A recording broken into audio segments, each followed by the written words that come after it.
یہ غار کی 3 راتیں یہ ایسی ہیں کہ سیدنا عمر رضی اللہ تعالی عنہ کتنے بڑے درجے کے صحابی ہیں، ابو بکر صدیق رضی اللہ عنہ سے یہ کہا کرتے تھے کہ میری زندگی بھر کے اعمال تم لے لو اور وہ جو غار ثور کی جو 3 راتیں ہیں وہ مجھے دے دو اور ساری زندگی کے اعمال تم لے لو۔ اور سید عطا اللہ شاہ بخاری رحمۃ اللہ علیہ کا واقعہ مجھے یاد آیا کہ عجیب انداز میں اس کی تشریح بیان فرمایا کرتے تھے کہ یہ جو واقعہ ہے، یہ جو منظر ہے کہ آپ صلی اللہ علیہ وسلم کی گود میں ابو بکر صدیق رضی اللہ عنہ کا سر ہے اور آپ آرام فرما رہے ہیں، تو سید عطا اللہ شاہ بخاری رحمۃ اللہ علیہ فرماتے تھے کہ اس غار ثور میں مجھے ابو بکر کی جو گود ہے وہ قرآن پاک کی رحل نظر آتی ہے، اور حضور صلی اللہ علیہ وسلم کا جو چہرہ مبارک ہے وہ مجھے قرآن کی مانند نظر آتا ہے۔ ابو بکر کی گود رحل ہے اور حضور کا چہرہ قرآن کی مانند ہے، اور ابو بکر بیٹھے ہوئے اس قرآن کی تلاوت کر رہے ہیں، اس قرآن کی زیارت کر رہے ہیں۔ سید عطا اللہ شاہ بخاری رحمۃ اللہ علیہ عجیب والہانہ انداز کے اندر اس واقعہ کو بیان فرماتے تھے۔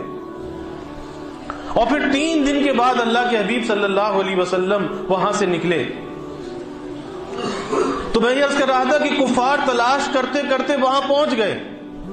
اتنے وہ اس بات کے ماہر تھے، قدم شناس تھے۔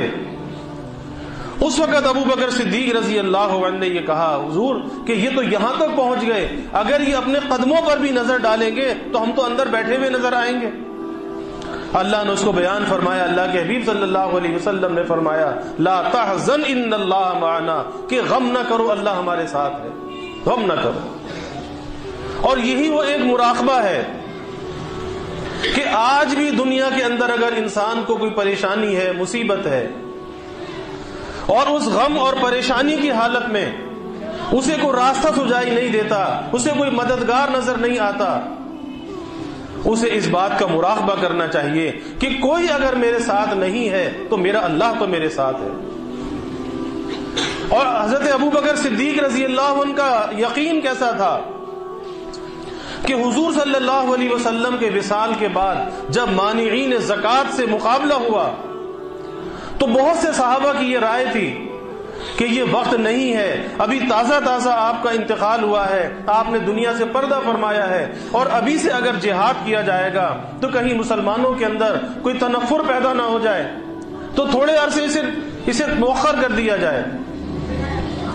لیکن آپ نے فرمایا کہ نہیں،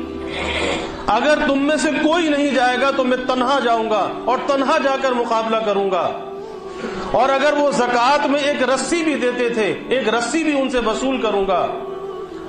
اور فرمایا کہ اس غار میں حضور صلی اللہ علیہ وسلم کے ساتھ میں تھا، جب یہ قرآن میں اللہ نے فرمایا لا تحزن ان اللہ معنا، تو دوسرا شخص کون تھا؟ وہ میں تھا۔ تو میرے ساتھ اللہ کی معیت ہے، اللہ میرے ساتھ ہے۔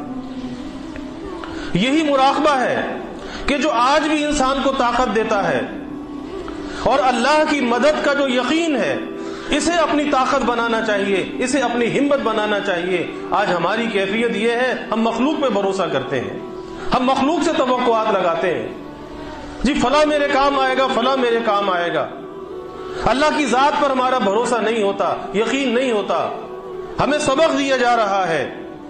کہ صدیق اکبر تنہا ہے اور تنہا جانے کے لیے تیار ہے کہ اللہ نے میرے بارے میں کہا، دوسرا میں تھا کہ اللہ ہمارے ساتھ ہے، تو معنا کے اندر میں شامل تھا۔